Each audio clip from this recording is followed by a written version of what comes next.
Hey, I'm David. Okay, it's going to be a reading on updates with Ron DeSantis. So, what's he been up to? You don't care. Well, thank you very much for watching this video. I don't care either, but I care a little bit.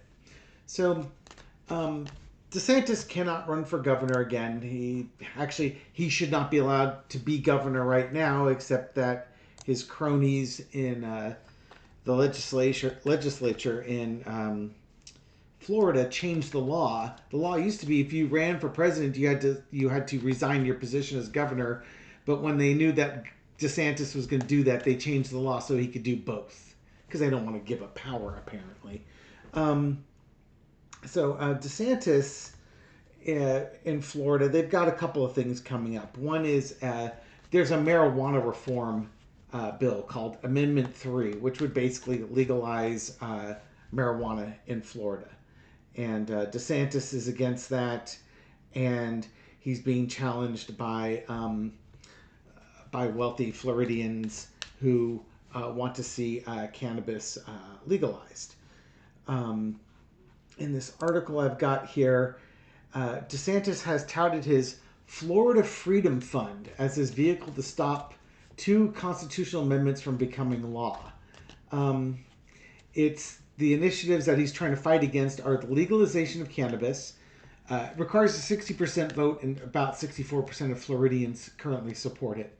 And to remove some state abortion prohibitions enacted during his tenure. Um, so he wants to keep all the abortion prohibitions in place, and he doesn't want marijuana legalized.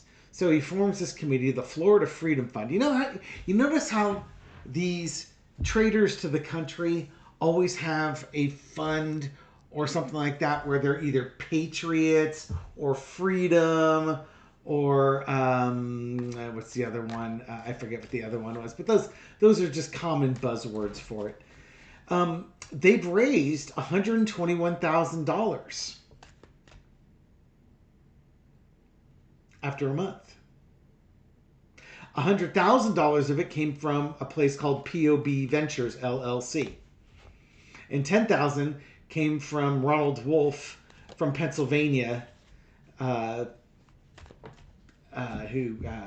I don't know why he feels the need to do this, but okay. So there's $110,000 out of $121,000 raised from two sources. I would say that Ron DeSantis's Freedom Fund isn't exactly raking in the do-re-mi, if you know what I mean. Um, Meanwhile, uh, the Floridians Protecting Freedom group uh, is behind the abortion amendment. It's raised $38 million and has $15.5 million on hand and raised $293,000 last week. So in the last week, they've more than doubled the amount raised by DeSantis in the last month. And they've got $15.5 million, which is about 100 times more money than DeSantis has currently. Smart and Safe Florida is the best funded cannabis legalization amendment, and it's raised more than $60 million and had $13 million on hand. So DeSantis has been outraised by like 100-fold by the two groups that he's fighting. Back a winner, baby. So let's take a look at Ron DeSantis, the energy around him, and then we'll look at these two initiatives to see if they will be passed in Florida. Okay? Entertainment purposes only. What can you tell me about what's going on with Ron DeSantis? Where's Linda G when you need him? For those not in the know, sometimes people refer to him as Ron DeSatan. I try not to name call and stuff like that. But here we are with the double card. And it's just, yet again, one of those things where, how to put it, I can't find a kind way to put it. He's got these really low energy solutions to everything. Everything's about control, and it's just toxic. Just a toxic person with toxic ideas. Crossed with the Knight of Swords.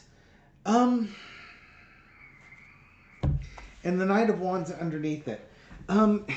Here's the thing.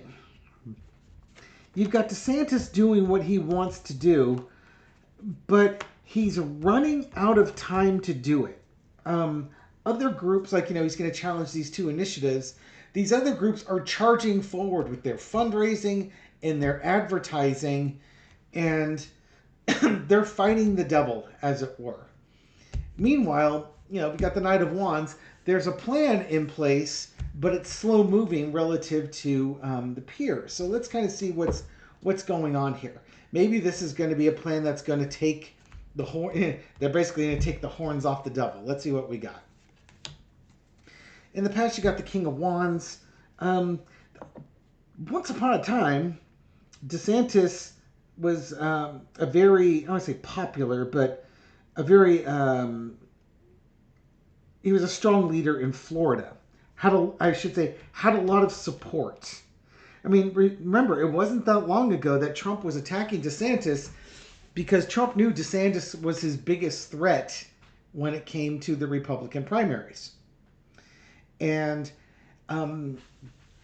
he only attacks people who are threats. He doesn't attack DeSantis anymore. DeSantis was actually one of the first people to drop out. So, it's like he had all this power and initiative, but that's in the past. He's lost that power. He's lost that initiative. Current situation is the Seven of Swords. He's too interested in infringing on people's rights. I think DeSantis is also working on something else right now. It's like his mind isn't on the job of governing Florida. He's got something else. He's got some other shenanigans that he's working on here. I did not look up to see if his wife's emergency aid fund ever paid out the money that they were supposed to pay out. That's really not my job to look that up. That would be lawyers and reporters and such. But let me take a look to see if Casey DeSantis's charity ever paid things out. Isn't Google nice? Okay, so I'm going to read to you a little bit. Give me 3 minutes here. If you want to go back to the reading, go about to the 11-minute mark. As Hurricane Ian began its destructive pair, the Florida Disaster Relief Fund asked for donations. They got a total of $63 million, which is 8 times the money that Hurricane Irma raised in 2017. Schwab donated $5 million. There was $1 million each from Publix, Amazon, Florida Blue, and HCA. Casey DeSantis kicked off the fundraising efforts via Facebook, but where's the money gone? An investigation by the Florida Trident found that once rigorous competitive grant system requiring proof of how donations are spent was scrapped. Oh, that's good, because, we just trust people these days. Instead, the fund in those early months handed out millions of dollars in expedited grants to organizations with no explicit training or experience in emergency disaster relief, but there were groups with political ties to DeSantis. Remember this card? That's what we're talking about. Florida Restaurant and Lodging Association received $3 million, which was the third largest single grant given. The money went to the association's Education Foundation, which has a stated purpose of supporting sound educational experiences in preparation for dynamic and rewarding hospitality careers. How is that hurricane relief? The FRLA, the same place, created its own makeshift disaster relief fund to help the hospitality industry recover through grants that required just 1/3 of the money that went directly to its employees. So not only did they get stuff from the state, but then they set up their own fund. So they're double dipping. Hang on. Politically, the Florida Restaurant and Lodging Association has openly expressed support for DeSantis, and its PAC donates more than almost exclusively to Republican-oriented political groups. In 2022, it contributed $10 million to DeSantis. Let's see. Anything else on this one? Let me check. Now, there's another set of organizations called the Long-Term Recovery Groups. They're the ones that normally went through the grants. They were left in the dark for months with little guidance on how to apply for these new grants, the new way they're doing things. Finally, after a while, 17 of the LTGRs across the state were awarded a spare $100,000 apiece. Okay, well, that's a start. But when Trident, who's doing this investigation, began questioning Volunteer Florida about the alleged neglect of the long-term relief groups, then all of a sudden another $2.3 million in belated payments was made to these groups. Oh, that's not sketchy. What were you going to do if they didn't ask? See, this is one of those things where the corruption is you have to shine a light on folks like this. I'm not going to read this article anymore. I'm just going to get aggravated. But come on down. So we're looking at, we're talking about DeSantis. It's his dastardly deeds. Things are changing quickly for him. He's had a plan, but there's change happening where he was in control and it's dealing with theft. So it's almost like this hurricane money here. Things might be catching up. I'd be curious if there's going to be an ethics investigation into this. But there's theft going on his mind right now. Overarching energy is the Four of Cups. See, I don't even think this has anything to do with those political stories I've read now. Now I think it's to do with hurricane relief funds. Overarching energy is the Four of Cups. I think he's been given options that he doesn't like. It's kind of like just give up the money. No, I don't want to. Just give some more money to these groups. It's like he's like a petulant child with lifts in his boots. He's just a petulant child. He doesn't like to be told what to do. He certainly doesn't have a moral compass. He won't do anything moral or ethical by his own volition. He has to be forced. He has to have his arm twisted.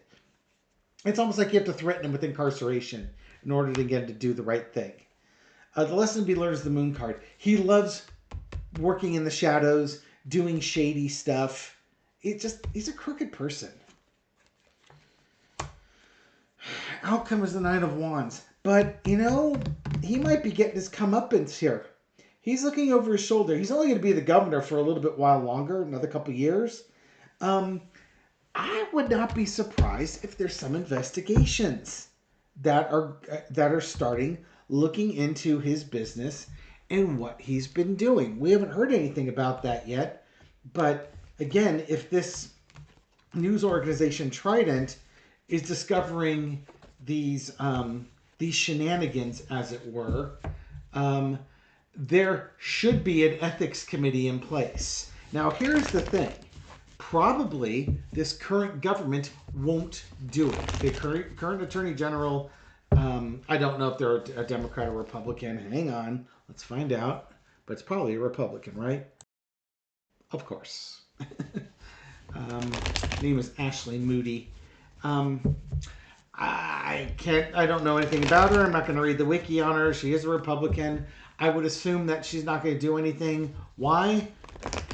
Because if you were a functioning attorney general, you probably would have looked into and put a stop to, flying migrants out of your state to other states and dumping them there. Probably wouldn't be real thrilled with that. Just saying. Again, the double card, morals and ethics, lacking with this guy. It's almost like DeSantis couldn't do the right thing if it fell in his lap.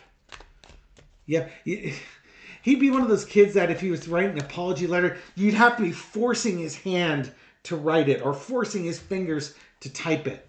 It's just, his parents failed him. His parents failed him mightily.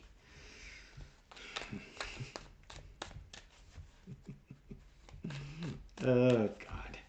Okay. So, Mr. DeSantis, you and your wife, Casey, are looking over your shoulders. Is there an investigation going on with these hurricane relief funds? Here I was thinking I was going to be reading on marijuana legalization and abortion rights in Florida. And now I'm looking at hurricane relief funds. This is just what happens sometimes. I got all these articles lined up and ready to go. I'm not even going to look at them. Okay. Is there an investigation going into DeSantis right now regarding these hurricane relief funds? Patience, Padawan. Patience. I say that's a yes. It may be nascent, and it may be that it's not now, but when there's a government change, if Florida were to go blue, for instance, or if you were to get a new attorney general in there, these crimes haven't gone away. It just requires investigations and audits. Yeah, speaking of audits, it's backroom deals and looking at the dark money and the agreements in here. Could you find a better card for hurricane relief funds? All this money coming in that you distribute to the poor people, how much of it was distributed and how much of it was kept? Yeah, I think there's going to be like an audit that's going to be done with this hurricane relief fund to see where the money went and how it was spent. These current grants don't require that. So this might be difficult. I would expect that rule or that change in policy will be reverted back to the way it was before, where you'll go through the normal grant process and you have to show how you spent the money, because this is rife with fraud. This is how you commit fraud. You're just making it easier for people to commit fraud. Let's call it what it is. When somebody tells you who they are, believe them. Okay, in the past we got the Ace of Cups. Whoever starts this investigation, assuming this is an investigation and an audit that's going on into the relief funds, they are passionate. They've got a fire in their belly and they want to look into this. Current situation is Three of Cups. Again, I think it happens after a new administration comes into Florida. And especially if it's a Democratic administration. Even if it's a Republican one, if they're enemies to DeSantis, they may not have any problems going after DeSantis. But I would believe it a lot more if it was a Democratic government that's going in there. Ooh, that's not good. Overarching energy is the Sun card. So the truth is going to be pulled back and exposed. So I think there is an investigation. It's either nascent in its origins, or it might come into being when there's a new political party in there. And it's going to expose the corruption that happened in there. The lesson to be learned, they're going to look at the money, who was controlling the money, and the money that was given, how it was spent and where it was spent. I don't know how they'll do that. But yeah, because there's no requirement for that. So I don't know if they can legally do it, but maybe they can. I don't know. I don't pretend to know these things. And it could be that whoever they're investigating just pleads the fifth type of thing. They just don't open up their records. They don't open up their books, and they don't cooperate with the investigation. That's probably the most likely thing to happen. The outcome is going to be the Tower. Well, at the very least, this policy is going to change. They're going to decapitate it and put it back the way it was. At most, I could see a lawsuit being brought against these companies for taking these funds and not spending it on things to help hurricane relief. To me, that would be akin to fraud. So there would be some type of fraud investigation or fraud charges that they would look into to get information on how, basically it's like an audit, or to get the information how it was spent. And if you didn't spend it that way, well, then you took a free loan, or you took, a gift, and did you pay taxes on it, type of thing. It's like revenue, donation that you didn't pay taxes on. So then they get busted for not declaring it on their taxes. And then you have to pay the money back and pay penalties and stuff like that. It'll go down some financial route like that. I don't think anybody's going to prison. It's going to be a black eye on the reputation of these organizations, and they'll be in some hot water, but it won't be satisfying. But at least they'll be outed, and this policy will stop. That's kind of how I see things going. Anyways, we'll leave it here. Thank you very much for watching this video and supporting my channel. I appreciate it. I hope you found this reading insightful. And I'll catch you on the next video. Take care.